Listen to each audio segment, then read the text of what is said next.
LeBron James, he could just play basketball and be one of the greatest ever. Want to have that debate, who is the greatest ever NBA player in history? Or he could say some things as well socially. He is slamming the superstar is in action on guns after, here we go again, that UNLV shooting. Just goes back what I said before about guns in America. I think it's such a longer conversation, but we're the only ones who keep dealing with the same story, the same conversation every single time it happens, and it just continues to happen. And, you know, the ability to get a gun, the ability to, to do these things over and over and over, and there's been no change is literally ridiculous. It makes no sense that we continue to lose innocent lives, and, on campuses, on schools, at shopping markets, and, movie theaters and all type of stuff. It's ridiculous.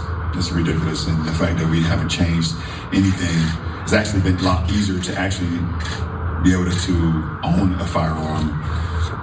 It's stupid. He looks tired, doesn't he?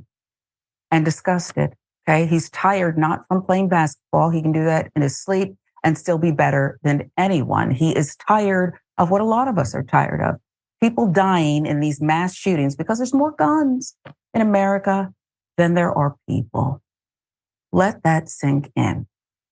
Daily Beast with the details. Los Angeles Lakers superstar LeBron James on Wednesday expressed his despair at the nation's lack of progress on dealing with gun violence after more lives were lost in yet another shooting in America.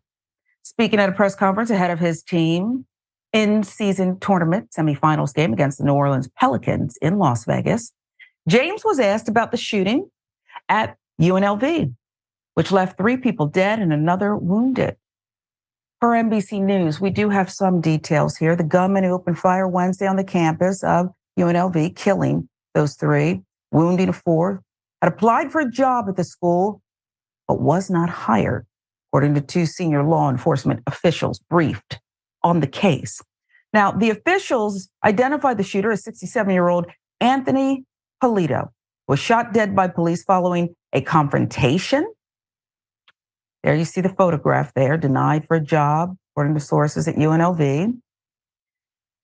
This confrontation occurred outside the university. Law officials said the self-described semi-retired university professor did not apply for the job at the university recently, and a specific motive for the shooting is unclear. Meanwhile, the victims have not yet been identified. It's just a horrific case. Wake up, people. Las Vegas Police Sheriff Kevin McMahill said the shooting began on the 4th floor of Beam Hall and then continued to multiple other floors before the suspect was, quote, neutralized. He noted students were gathered outside Beam Hall playing games, eating food when the shooting began. According to the university police chief, Adam Garcia, university police were called around 11:45 a.m. local time for reports of an active shooter. 2 university police detectives immediately engaged the suspect in a shootout that resulted in the gunman's death.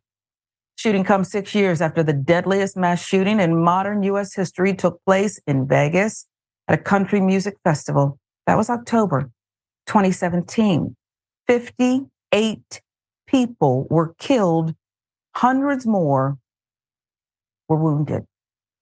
Yasmin, LeBron James doesn't have to say a word. He's, I believe, a billionaire.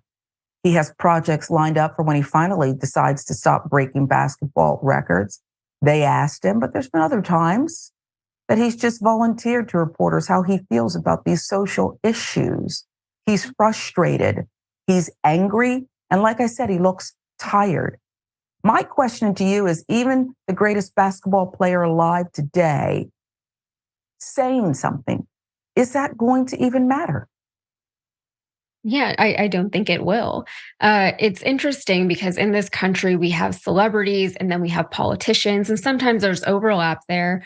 But a lot of times we expect so much from our celebrities. People like LeBron James, he's a basketball player. And if he says something or doesn't say something, it still resonates with the American public, right? And he's saying something and he's saying how heartbroken he is. And he's obviously heartbroken. He's obviously tired of all this, just like all of us are. But the leaders of this country, they will say all the things that they know that we want to hear to a certain extent. They'll say that they're saddened by the senseless killings. They'll say that, their thoughts and prayers are with the victims and their families, whatever, whatever. And they'll say all the things up to the point of, I'm going to do something about it. And I was kind of just thinking about this a lot within the last week because of a different story that I'm working on right now.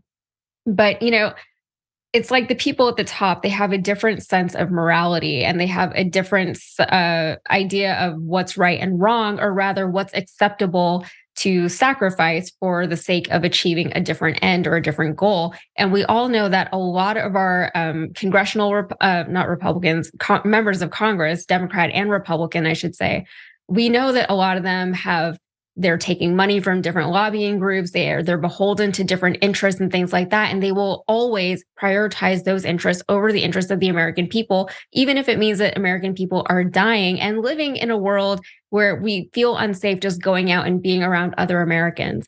And it's really sad. And I don't think LeBron James saying anything in this case is going to change that. But, maybe over time, eventually something has to give.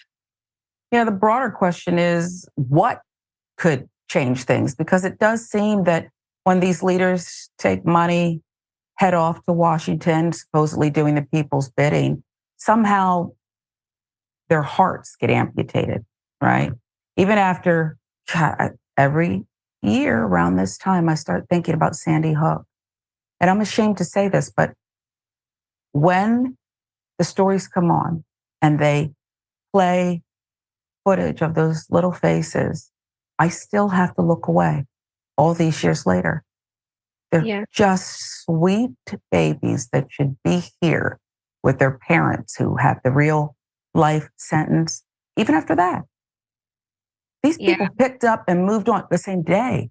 They were giving their rhetoric, their lies, their non-truths about guns and how to stop this thing. They were calculating and manipulating, trying to figure out how to make sure those grieving parents can't even get paid for it. They can't sue. It's going to be a real uphill battle. So I just don't know, Yasmin, what will finally turn people into human beings here. Yeah, I mean, it's like what you said, whenever people get voted into office, and AOC, actually, she brought a lot of attention to this when she was first elected into Congress. The minute she was sworn in, she had all these lobbyists and all these special interest groups banging on her door, trying to get her to, side with them or to take money from them or to support their interests, right? So as soon as you get there, you really are inundated with a lot of other things. So even though you may have gone into Congress with your own agenda and with your own ideals, it's understandable how those agendas can get swayed a little bit or, redirected maybe in a different direction. And, the go-to answer for when will something change is, we have to vote these people out and vote better people in. But we just haven't seen that happen yet. Yeah. Steve Scalise was shot at. He was shot at a softball game. Yeah. January 6th, they're running for their lives. And a few hours later, according to Liz Cheney, Kevin McCarthy's lying. She put it in her book. I heard an audio portion of it saying, oh yeah, I'm going to vote to certify the election. And then his pal, the wrestling guy who doesn't protect students, said, oh no, I just talked to him. I'm going to vote against it. They just don't care. Yeah. And that was the other thing, is that people always had the assumption that if these, the shootings and all these like horrible actions were directed directly at these Congress people, at these lawmakers or their families, then maybe something would change because then it would be real for them. But no, I mean, like there was that what was it, a baseball game or a softball game, and there was a shooting there, and it was a congressional game, and so all these Congress people were there, and still nothing happened. So I don't know. Yeah, it's something that we got to keep an eye on. Kudos to LeBron for speaking his truth, representing really the American people's will, because the American people are saying do something here. Congress is saying no thanks.